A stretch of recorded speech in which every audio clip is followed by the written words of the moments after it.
At my wife's will reading, my own son stood up and declared I deserved nothing. Before we continue, please subscribe to the channel and let us know where you're listening in the comments. He really didn't see the twist coming. To release any part of the inheritance, he would need my signature. I'm glad you're here to listen. Follow my story to the very end. The heavy mahogany conference table, polished to a mirror shine, gleamed under the cold fluorescent lights of the attorney's office. It reflected the strained faces of my family members back at us, a gallery of distorted, anxious portraits. I had taken a seat at the far end of the table, my hands folded carefully in my lap, trying to project a calm I didn't feel. I was acutely aware of the weight of 48 years of marriage, a lifetime of love and partnership now condensed into a formidable stack of legal documents resting in front of the lawyer, Mr. Harrison. Our family attorney for over 2 decades cleared his throat, the sound unnaturally loud in the quiet room. He meticulously adjusted his reading glasses on the bridge of his nose. "We are gathered here today for the reading of Francis Morrison's last will and testament," he announced. His voice, usually a warm and professional baritone, carried a subtle undertone of tension that I couldn't quite decipher, setting my nerves on edge. My gaze drifted to my son, Leo, who shifted impatiently in his expensive leather chair. His perfectly manicured nails drummed a restless rhythm against the polished wood. At 45, he still carried himself with the same profound air of entitlement he'd possessed since he was a boy. The designer suit he wore probably cost more than my entire wardrobe, a fact that had long ceased to surprise me. "Before we proceed, Mr. Harrison continued, his eyes scanning the room, "I must ensure all required parties are present." "Arthur Morrison," he called. "Here," I said, my voice barely a whisper. "Leo Morrison, Davies, present." Leo responded, his tone sharp and clipped. The attorney then proceeded to list the rest of our immediate family. My 2 daughters, Michelle and Rachel, were there with their husbands, and alongside them sat Mark, my late wife's brother. Everyone was accounted for. With careful precision, Mr. Harrison slid open the sealed envelope. I, Francis Morrison, being of sound mind and body. The traditional preamble washed over me, a familiar legal drone that did little to soothe my grief. I found myself staring at Francis's empty chair beside me. It had been 3 long months since the heart attack had stolen her from us, but I still half expected her to walk through the door at any moment, complaining about the traffic on the interstate, or excited to share a new joke she'd heard from her friends at the bridge club. "To my beloved husband Arthur," Mr. Harrison began, his voice steady. "Stop right there." Leo's voice cut through the solemn atmosphere like a shard of glass. The attorney looked up, visibly startled. "I beg your pardon?" Leo stood abruptly, his chair scraping loudly against the hardwood floor. "Before you continue, I have something I need to say."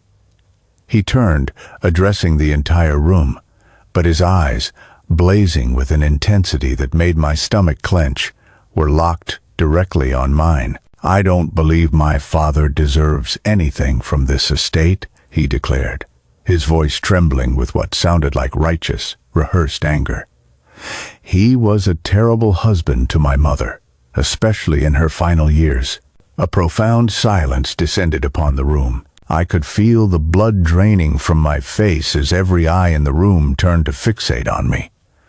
"Leo, please." Rachel, my middle child, attempted to intervene, her voice pleading. "This isn't the time." "No, it's exactly the time," Leo insisted, his voice rising. "Everyone in this room knows how he neglected Mom, how he spent more time at his golf club than he did at home, how he refused to learn about her medications or even bother to accompany her to her doctor appointments." My mouth had gone completely dry. I desperately wanted to defend myself, to explain that Frances had been fiercely independent and had insisted on maintaining that autonomy. She had specifically asked me not to hover over her, but the words were caught in my throat, choked by shock and grief. "That's enough, Leo." Michelle, my eldest, finally spoke up, her tone firm. "Dad took care of Mom for decades, did he?" Leo's laugh was a bitter, mocking sound. "Or did he just go through the motions? I was the one who called her every single day. I was the one who made sure she took her pills whenever I visited. He just existed in the same house." Mr. Harrison cleared his throat, his face a mask of professional discomfort. "Mr. Morrison, Davies, I understand that emotions are running high, but we really must proceed with the reading." "No," Leo interrupted again, his jaw set stubbornly. "I want it on the record that I believe my father should be completely excluded from any inheritance. He doesn't deserve a single penny of what my mother worked so hard to build." My hands began to shake uncontrollably. I pressed them harder into my lap, willing myself not to break down, not to cry, not here, not in front of him. "Leo, that's not your decision to make." Mark, Frances's brother, finally interjected, his voice low and steady. "Your mother's wishes are made perfectly clear in her will." Well, maybe she was too sick to think clearly when she wrote it. Leo shot back without a moment's hesitation. "Mr." Harrison's face had turned an alarming shade of crimson. "Mr. Morrison, Davies, I must insist." "Fine," Leo snapped, slumping back into his chair. "Continue, but I've said what needed to be said." The attorney took a deep, steadying breath and resumed. "To my beloved husband, Arthur, I leave our family home, all of its contents, and 50% of all remaining assets after specific bequests have been distributed." I heard Leo's sharp intake of breath, a hiss of pure indignation, but I kept my eyes fixed on the grain of the wooden table. "To my son, Leo," Mr. Harrison continued, "I leave 20% of the remaining assets, along with my collection of first-edition classic novels." As he read through the distributions from my daughters and other family members, a strange numbness began to settle over me. Leo's cruel words echoed in my mind, each accusation landing like a physical blow. "There is, however, one crucial stipulation," Mr. Harrison said, his tone suddenly becoming more serious. "According to the terms of this will, no distribution of assets can occur without the signature of all primary beneficiaries. This includes you, Mr. Morrison." The room went completely still. I looked up and found Leo staring at me, his face pale with confusion and dawning horror. "What does that mean?" he demanded, his voice thin. "Mr." Harrison removed his glasses and met my son's gaze directly. "It means, Mr. Morrison Davies, that without your father's signature, no one receives anything. The estate will remain in probate indefinitely." I watched the full realization wash over Leo's face. His carefully orchestrated public humiliation had backfired in the most spectacular way possible. Without my cooperation, he wouldn't see a single dime of his inheritance. For the first time since the reading began, I felt a flicker of something other than shame and pain. It wasn't quite satisfaction, but it was close. Frances, my dear Frances, even in death, had found a way to protect me that I never could have anticipated. As the meeting concluded and people began to quietly file out, Leo remained seated, his eyes burning into me with a mixture of fury and disbelief.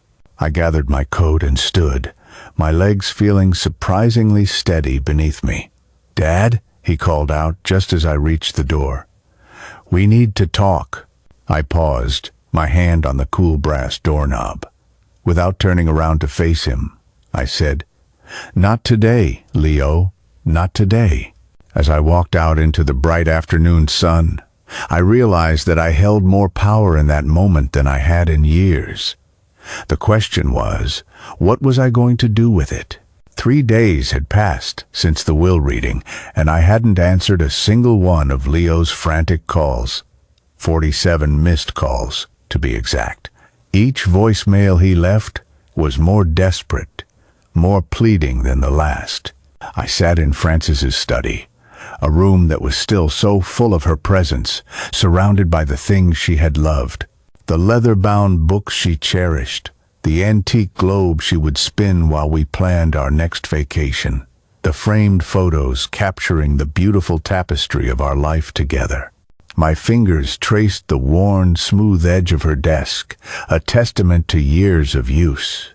The doorbell rang, a series of insistent, demanding chimes that echoed through the quiet house.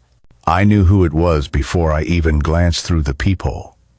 "Dad, I know you're in there." Leo's voice, muffled by the heavy oak door, was laced with anxiety.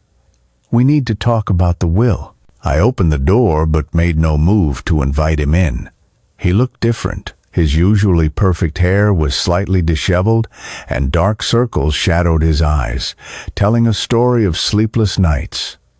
"May I come in?" he asked, his tone softer than I had heard it in years. I stepped aside wordlessly.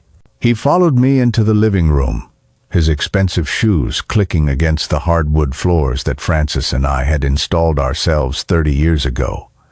"I've been trying to reach you," he began, settling uncomfortably onto the edge of the sofa.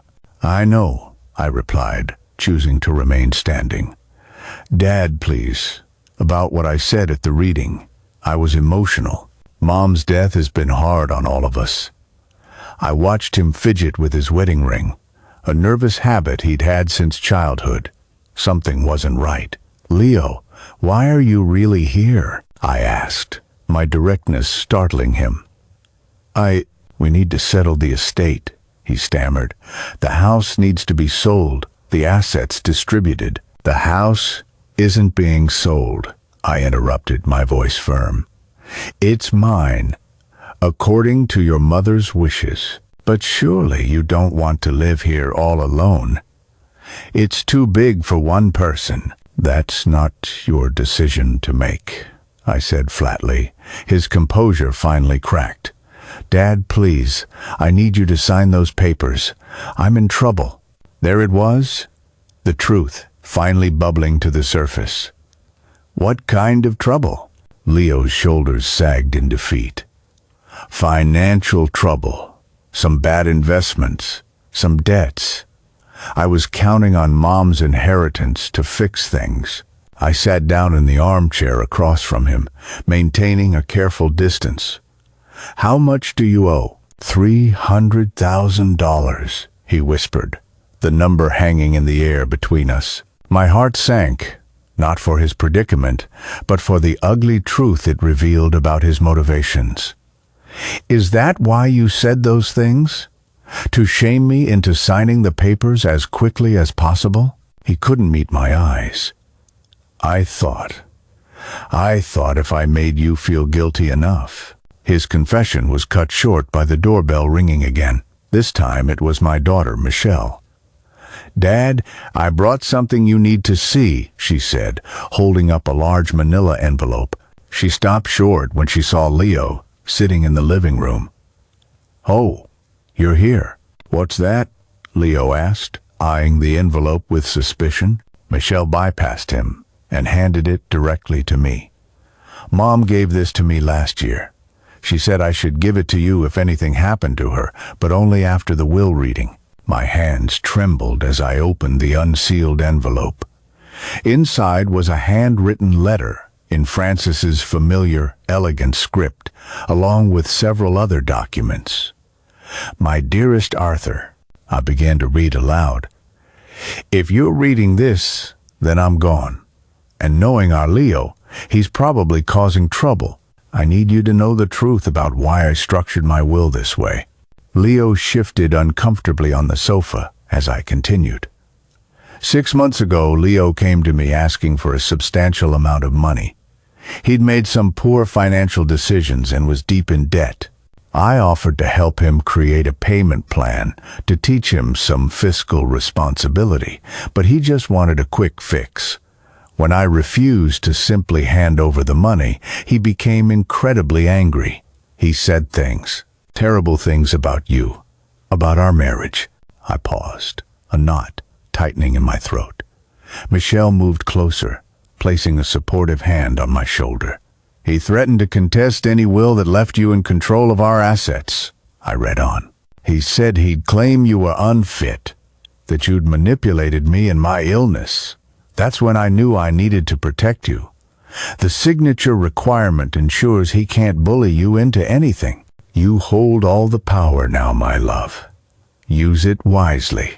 The letter continued, detailing more of Leo's schemes, including his attempts to convince Frances to change her power of attorney and his secret meetings with lawyers to explore competency challenges. There's more, Michelle said softly. Mom included bank statements showing Leo's withdrawals from their joint account. He'd been taking money for months without telling her. Leo's face had gone ashen. I can explain. Can you? I asked, my voice surprisingly steady. Can you explain why you tried to turn your mother against me? Why you planned to challenge her mental capacity? Why you stole from her? It wasn't stealing. She said I could access that account for emergencies. Michelle corrected him sharply. Not for designer suits and luxury vacations. I looked at the son I had raised, this man sitting before me, searching for some trace of the little boy who used to crawl into my lap during thunderstorms. When had he become this stranger? I won't sign anything today, I announced, standing up. Or tomorrow, or next week. Dad, please. No, Leo. You've shown me exactly who you really are. Now, you'll have to live with the consequences. I could lose everything, he pleaded, his voice cracking. Perhaps you should have thought of that before you tried to destroy your mother's trust in me. Michelle gathered the documents. I'll keep these safe, Dad, in case we need them later. Leo stood, his expensive suit now looking less like a symbol of success and more like a suit of armor full of cracks. This isn't over. Yes, it is, I replied. At least for now. I need time to think about what I want to do, and what Frances would have wanted me to do. After he left, Michelle hugged me tight. I'm so sorry, Dad. I had no idea things were this bad. Neither did I admitted, my voice thick with emotion. But your mother did. She protected me even when I didn't know I needed protecting. That night, I sat in Frances's study again, her letters spread out before me. At the bottom, she had written one final note. Arthur, you were the best decision I ever made. Don't let anyone, not even our son, make you doubt that. Be strong, my love. You were always stronger than you knew. I folded the letter carefully and placed it in the desk drawer. Tomorrow, I would meet with Mr. Harrison to discuss my options. Leo wanted to play games with guilt and manipulation. He had no idea what I was capable of when pushed too far. Frances had given me power. Now, it was up to me to decide how to use it. The summons to Sunday dinner came through Michelle, not Leo. He wants to make amends, she'd said, her voice careful over the phone. The whole family will be there. I knew it was a trap, a calculated performance, but I went anyway. Sometimes you have to walk directly into the fire to put it out. Leo's house was as immaculate as ever. A showpiece designed to impress, rather than to offer comfort. The long dining room table was set with his finest china, and the crystal glasses caught the light from the grand chandelier Frances and I had given them as a wedding gift years ago. Father, Leo greeted me at the door, his smile brittle and forced. So glad you could come. The formality stung.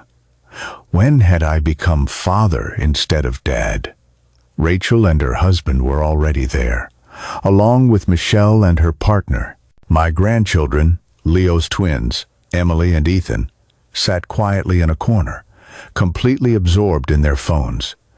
Grandpa, Emily looked up, starting to rise, but a sharp look from Leo stopped her in her tracks. "Let's eat first," Leo announced, ushering everyone to the table with an air of forced joviality. "We can catch up during dinner." The meal was excruciatingly tense. The conversation was stilted and unnatural, with Leo constantly steering the topic towards sentimental family memories, painting himself as the ever-devoted son. I watched his performance with a growing sense of unease. Finally, over dessert, he made his move. "I've been thinking about Mom a lot," he began, dabbing theatrically at his eyes with a linen napkin, "about how much she relied on me in her final months." I set down my fork. "Is that so?" "Yes. I was practically living here, making sure she had everything she needed." He looked around the table, seeking support from his sisters. "Dad was always so busy with his own activities." "Leo," Rachel warned, her voice low, but he pressed on. "It's true. Remember when Mom had that fall last spring? Who found her? Who took her to the hospital?" "The neighbor found her," I said quietly, my voice cutting through his narrative. "Mr. Peterson. He called 911. Leo's composure slipped for a fraction of a second. "Well, yes, but I was the one who arrived 3 hours later after she was already admitted." Michelle finished for him, her tone icy. "I was in a meeting. At least I came." "Where were you, Dad? Golf club again?" The room went silent. Even the grandchildren looked up from their phones, their eyes wide. "I was at the hospital," I said, my voice remarkably steady despite the trembling in my hands. "I rode in the ambulance with her. I held her hand while they did the CT scan. I slept in that horribly uncomfortable chair by her bed for 2 nights straight." "That's not. I have the parking receipts," I continued, pressing my advantage. "The cafeteria receipts. The nurse's notes that list me as the primary caregiver present." Leo's face flushed a deep red. "Well, maybe that one time. Shall we talk about all the other times?" I pulled out my phone and opened the notes app I had meticulously kept. March 15th, Francis's cardiology appointment. "You said you'd take her but canceled at the last minute for a spa day." April 3rd, her physical therapy session. "You were supposed to drive her but completely forgot." May 22nd, the consultation with her neurologist. "You didn't even call to ask how it went." "How do you know all this?" Leo sputtered, cornered. "Because I was there, every single time. I rearranged my life, my activities, everything to make sure your mother had exactly what she needed." "Dad kept a journal," Michelle added. "He documented everything because Mom's doctor asked him to track her care." Leo turned desperately to his sisters. "You're taking his side?" "There aren't sides, Leo," Rachel said wearily. "There's just the truth." "What about the truth that he neglected her emotionally? That he was cold and distant?" I stood up, my chair scraping against the floor. "Emily, Ethan, would you please go to the den for a moment? The adults need to talk." Once the children had left, I faced my son fully. "You want to talk about emotional neglect? Let's talk about the son who visited his mother once a month but called it practically living here. Let's talk about the son who borrowed money he never intended to repay and then accused his father of being materialistic. I needed that money for what? Another shopping spree? Another vacation?" I pulled Francis's letter from my jacket pocket. "Or to cover the gambling debts you've been hiding from your wife." The color drained completely from Leo's face. "How did you?" "Your mother knew everything, Leo. She kept records, bank statements, credit card bills. She even hired a private investigator when she suspected you were lying about where her money was going." "That's an invasion of my privacy." "No, that's a mother protecting her family's assets from a son who saw her as nothing more than a bank account." Leo's wife, Tina, who had been deathly silent throughout the dinner, finally spoke. "Is this true, Leo? The gambling?" He turned to her, panic flaring in his eyes. "Tina, it's not what you think." "It's exactly what he thinks," I said. "Online poker, sports betting, casino trips disguised as business conferences. $300,000 in debt. And that's just what we know about." "You're trying to destroy my marriage now," Leo shrieked. "No, Leo. You did that all by yourself." I gathered my things. "I came here tonight hoping we could find some way forward. But you're still lying, still manipulating, still trying to paint me as the villain in your story. If you don't sign those papers, I'll contest the will," he threatened, his voice shaking with rage. "I'll drag this through the courts for years." "Go ahead," I said calmly. "Your mother anticipated that too. Mr. Harrison has a video recording of Frances detailing your schemes, your lies, and exactly why she structured her will as she did. She was of completely sound mind when she made it." The room fell silent again. Leo looked around desperately for an ally, but found none. "I think we should go," Tina said quietly, standing up. "Leo, we need to talk. Privately." As I walked to the door, Emily and Ethan emerged from the den. Emily ran to me, wrapping her arms tightly around my waist. "I heard some of it, Grandpa," she whispered. "I'm sorry Dad's being so mean to you." I hugged her tight, feeling tears prick my eyes for the first time that evening. "It's not your fault, sweetheart." "Will we still see you?" Ethan asked, his young face etched with worry. "Of course," I assured them. "Nothing will ever change between us." Leo watched this exchange, and for a fleeting moment, I saw something flicker in his eyes.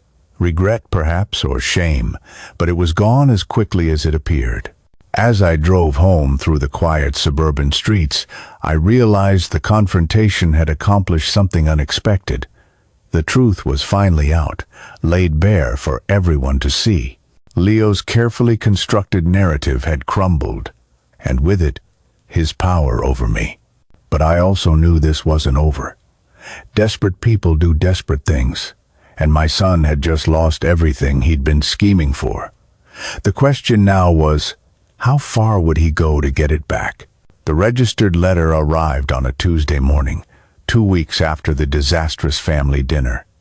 I recognized the letterhead from Leo's lawyer immediately. With hands that were not quite steady, I opened it in my kitchen. Frances's favorite coffee mug, a cheerful yellow one, was still sitting in its usual spot by the sink. "Notice of intent to contest will," the bold letters screamed from the page. I sank into a chair, my eyes scanning the dense legal jargon. Leo was claiming undue influence, diminished capacity, and even elder abuse. He was painting me as a manipulative husband who had maliciously isolated Frances from her loving son. I called Mr. Harrison immediately. "I've been expecting this," he said, his voice a calm anchor in my sea of turmoil. "Don't worry, Arthur. We are well prepared." That afternoon, I sat in his office as he laid out a series of documents across his expansive desk.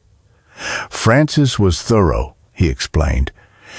"She started preparing for this possibility over a year ago." "A year ago?" I was stunned. "But she seemed fine then." "Mr." Harrison offered a sad smile. "Physically she was, but Leo's behavior had been troubling her for some time." He pushed a thick folder toward me. "These are the investigation reports." I opened the folder, my fingers trembling slightly. Inside was a collection of photographs, bank records, and detailed, dated reports from the private investigator Frances had hired. The evidence was absolutely damning. "This shows Leo meeting with a lawyer 11 months ago." "Mr." Harrison said, pointing to a photograph. "He was already exploring ways to contest any will that favored you." Another document detailed Leo's attempts to access Frances's investment accounts without her knowledge. There were records of forged signatures, failed password attempts, and even a report from a visit to the bank where he had tried to convince a teller that he held power of attorney. But the most important piece, Mr. Harrison said, pulling out a DVD, is this. He inserted it into his laptop and turned the screen toward me. Frances's face appeared, looking healthier and more vibrant than I remembered from her final months. "My name is Frances Morrison," she began, her voice strong and clear. "I am recording this video on June 15th, in the presence of my attorney, Mr. Harrison, and Dr. Sarah Chen, my neurologist. I am of sound mind and body, as Dr. Chen will attest," she continued. The camera panned to show Dr. Chen, who then confirmed Frances's mental competency through a series of standard questions and cognitive tests. Frances continued, her expression serious. "I am making this recording because I have reason to believe my son, Leo Morrison, Davies, will contest my will after my death." She then meticulously detailed Leo's financial troubles, his incessant requests for money, and his increasingly aggressive behavior when she refused. "The hardest part," Frances's image said on the screen, her voice softening with pain, "is acknowledging that my son has been lying about my husband Arthur. Leo has been telling family members that Arthur neglects me, that he's absent, that he doesn't care for me properly. Nothing could be further from the truth." Tears blurred my vision as I listened to my wife describe my daily care routines, my dedication to her health, and my unwavering support through her illness. "I have also discovered," Frances continued, her voice hardening with resolve, "that Leo has been spreading these lies to create a foundation for contesting my will. He's told several family members that Arthur is manipulating me, that he's only after my money." She let out a short, bitter laugh. "The irony is that Arthur has never asked me for anything. He's the one who convinced me to set up trust funds for our grandchildren. He's the one who suggested we help Leo with his mortgage years ago." The video went on, with Frances presenting bank statements, emails, and text messages that directly contradicted every one of Leo's claims. She even played a voicemail he had left her, his voice snarling, threatening to make sure Dad gets nothing if she didn't give him the money he wanted. "I'm leaving the majority of my estate to Arthur because he deserves it," Frances concluded, looking directly into the camera. "He has been my partner, my caregiver, and my best friend for 48 years. Leo's actions have shown me that he values money over family, and manipulation over honesty. I hope someday he'll understand what he's truly lost." The screen went dark. I sat in silence, overwhelmed by Frances's incredible foresight and her unwavering faith in me. "There's more," Mr. Harrison said gently. He handed me another envelope. "Frances wrote you a personal letter. She asked me to give it to you only if Leo actually contested the will." I opened it, my hand still shaking. "My dearest Arthur," the letter began, "if you're reading this, then Leo has done exactly what I feared.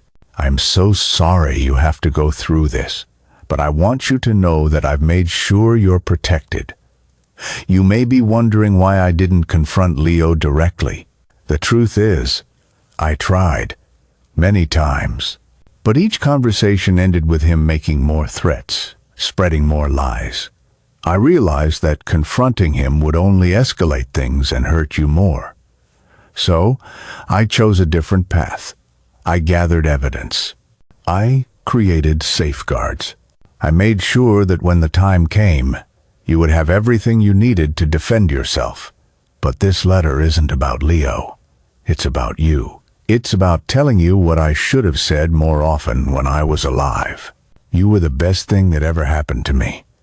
Every morning, I woke up grateful that you chose me, that you stayed with me, that you loved me even when I was difficult to love. Don't let Leo's action make you question yourself. Don't let him poison the memories of our life together. What we had was real and beautiful and worth every single moment. Be strong, my love. Use the power I've given you wisely. And remember, I loved you more than words could ever express. Forever yours, Francis. I folded the letter carefully, pressing it against my heart. Around me, Mr. Harrison's office felt different, somehow less like a battleground and more like a sanctuary. "What happens now?" I asked. "Now, Mr." Harrison smiled. "We respond to Leo's contest with everything we have. He doesn't stand a chance, Arthur." Francis made sure of that. As I left his office, I felt a profound shift inside me.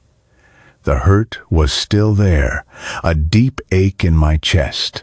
The betrayal still stung, but underneath it all was a growing strength, a resolve I hadn't felt in months. Frances had believed in me, had trusted me, with not just her estate, but with her very legacy. I would not let her down. That evening, I sat in her study, surrounded by the tangible evidence of her love and foresight. Tomorrow, the legal battle would begin in earnest. But tonight, I allowed myself to grieve not just for my wife, but for the son I'd lost long before her death. The irony was not lost on me. In his desperate attempt to take everything, Leo had ensured he would get nothing.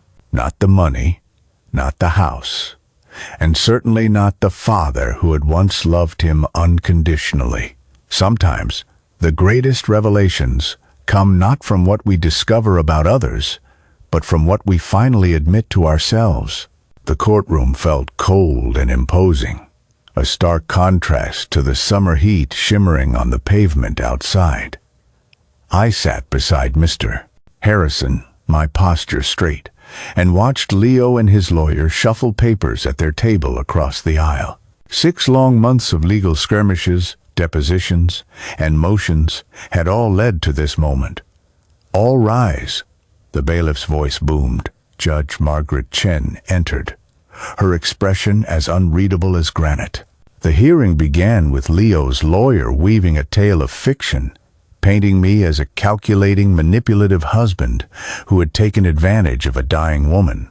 I listened to lie after lie, my hands folded calmly in my lap, just as Mr. Harrison had prepared me to do. When our turn came, Mr. Henderson methodically and clinically dismantled their entire case. Frances's video played on the large courtroom screen, her clear, strong voice echoing off the wood-paneled walls. I watched Leo's face as his own mother detailed his schemes. He couldn't bear to look at the screen. The evidence we presented was overwhelming. The bank records, the private investigators' reports, medical testimonies from Dr. Chen and others confirming Frances's sharp mental clarity until the very end. Even Leo's own text messages, subpoenaed from his phone company, revealed his true, avaricious intentions. "Your Honor, Mr. Harrison concluded, his voice resonating with conviction. "The evidence clearly and indisputably shows that Frances Morrison was of sound mind and under no duress when she created her will. The only manipulation here was that attempted by her son against his own parents." Judge Chen reviewed the documents in silence for what felt like an eternity. Finally, she looked up, her gaze sweeping over Leo, then me. "I've seen enough. The will stands as written. Case dismissed." Leo's lawyer immediately requested a recess to discuss appeal options. As they huddled in a tense, whispered conference in the corner, I felt a light tap on my shoulder. It was Tina, Leo's wife. "Arthur, could we talk for a moment?" Her face was drawn and tired. We stepped out into the quiet hallway. "I'm filing for divorce," she said quietly, her voice devoid of emotion. I had no idea about the gambling, the debts, any of it. I nodded, unsurprised. "What about the children?" "They'll stay with me, Leo. He needs help, but he has to want it first." She paused, taking a deep breath.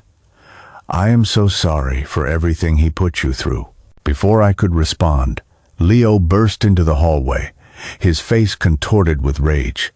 "Tina, what are you doing talking to him?" "It's over, Leo," she said firmly. "All of it." His rage then redirected to me. "This is your fault," he screamed, his voice echoing in the marble corridor. "You've ruined everything." "No, Leo," I said softly, my voice calm and steady. "You did this to yourself." That evening, I was back in my lawyer's office. The will could finally be executed, but I had a different plan in mind. "I want to make some changes," I told Mr. Henderson. He raised his eyebrows. "Changes? I want to set up a trust for Leo's children. They shouldn't have to suffer for their father's mistakes." I outlined my plan: education funds, health care coverage, and a modest monthly allowance until they turn 25. "And Leo?" he asked. "He gets his 20%, but with conditions." I had thought long and hard about this. He must complete a certified financial management course, and he must attend family therapy for at least 1 year. And if he refuses, or fails to complete these requirements, his entire share goes directly into the children's trust. Mr. Henderson leaned back in his chair and smiled. "Francis would be very proud of you, Arthur." A week later, I called a family meeting at the house. Everyone came. Michelle, Rachel, their families, and even Leo, who looked utterly defeated. "I've made my decision about the estate," I announced once everyone was settled. "The will stands, but with some modifications." I explained the trust I was creating for Emily and Ethan. Their young faces, so full of anxiety, lit up with visible relief. Then I detailed Leo's conditions.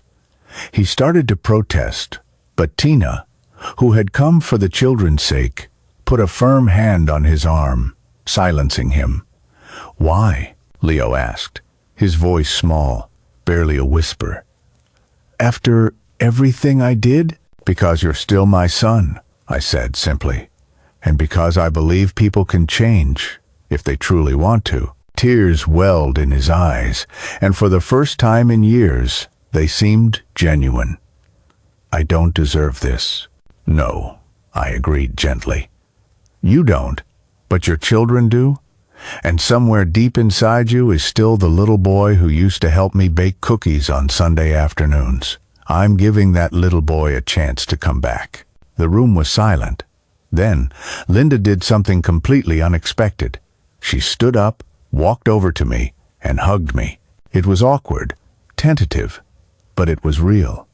"I'm sorry," she whispered into my shoulder. "For everything." I didn't say it was okay, because it wasn't. But I hugged her back, and I felt something deep inside me. A knot of pain I had carried for months finally began to heal. After everyone left, I walked through the quiet house that Francis and I had shared for decades. Her presence was everywhere in the books she'd loved, the armchair she'd favored, the beautiful garden she'd tended with such care. I picked up the framed photo from our wedding day. Francis's young face smiled back at me, full of hope and boundless love.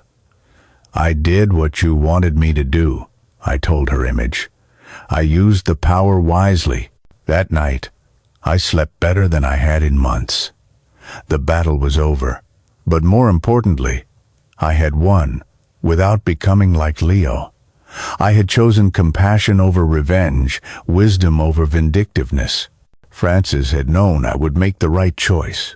She had trusted me not just with her estate, but with her legacy of kindness and family values.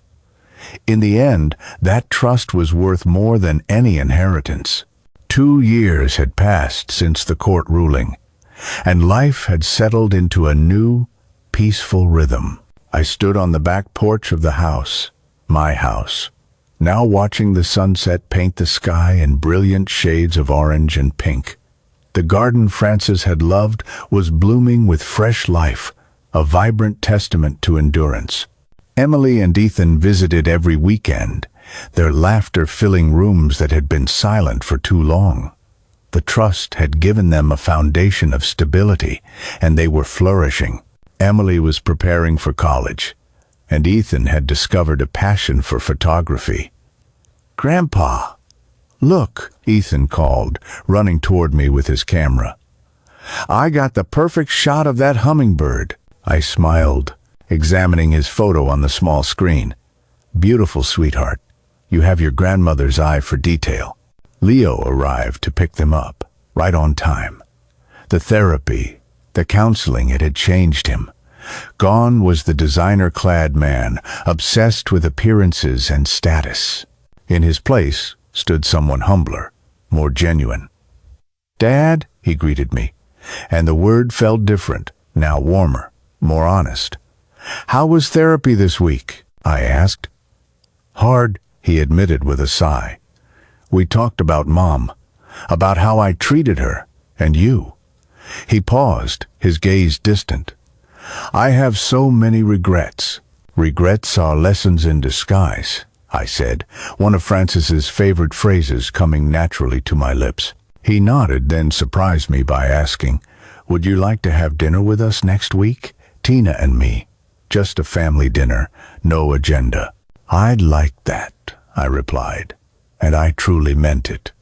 After they left, I went to Francis's study. I had finally finished organizing her papers, her books, her memories. On her desk sat a new photo, one of all of us at Emily's recent birthday party, including a genuinely smiling Leo. The doorbell rang. It was Michelle and Rachel with their families, arriving for our now regular monthly dinner. The house filled with voices, with life, with love.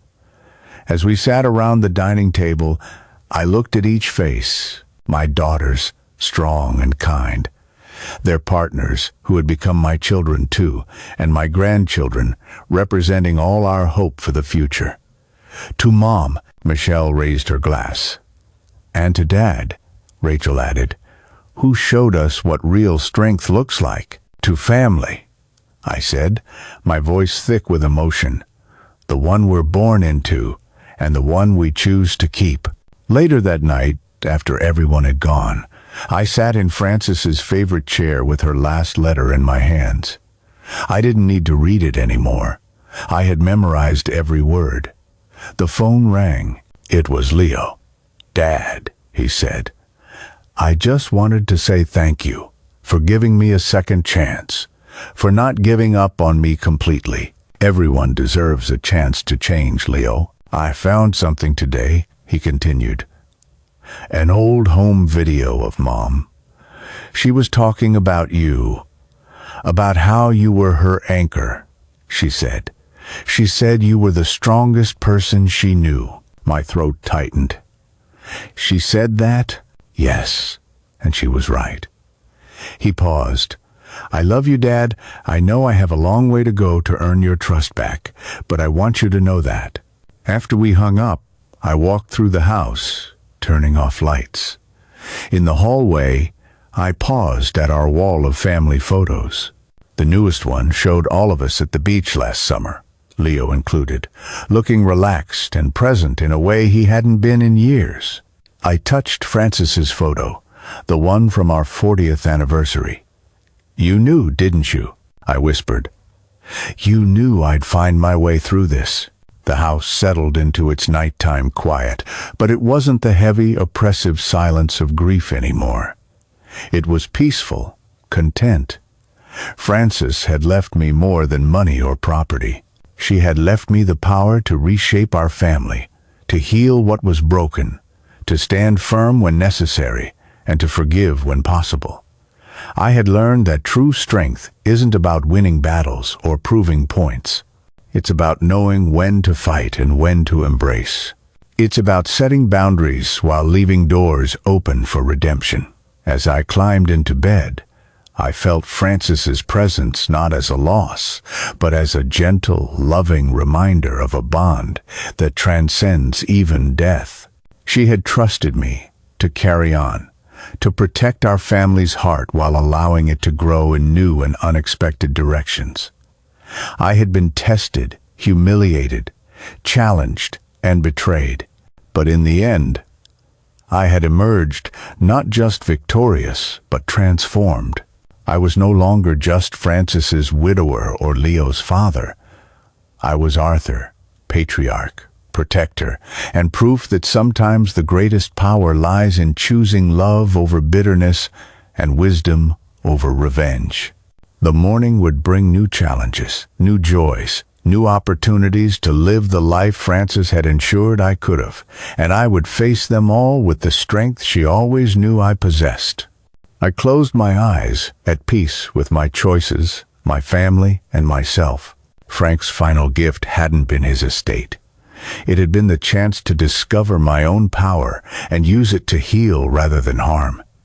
In that moment, I understood that this wasn't just an ending. It was a beginning. And I was finally, truly ready for it. If you like this story, please like this video, subscribe to the channel, and share your impressions of this story in the comments. To listen to the next story, click on the box on the left. Thank you for watching.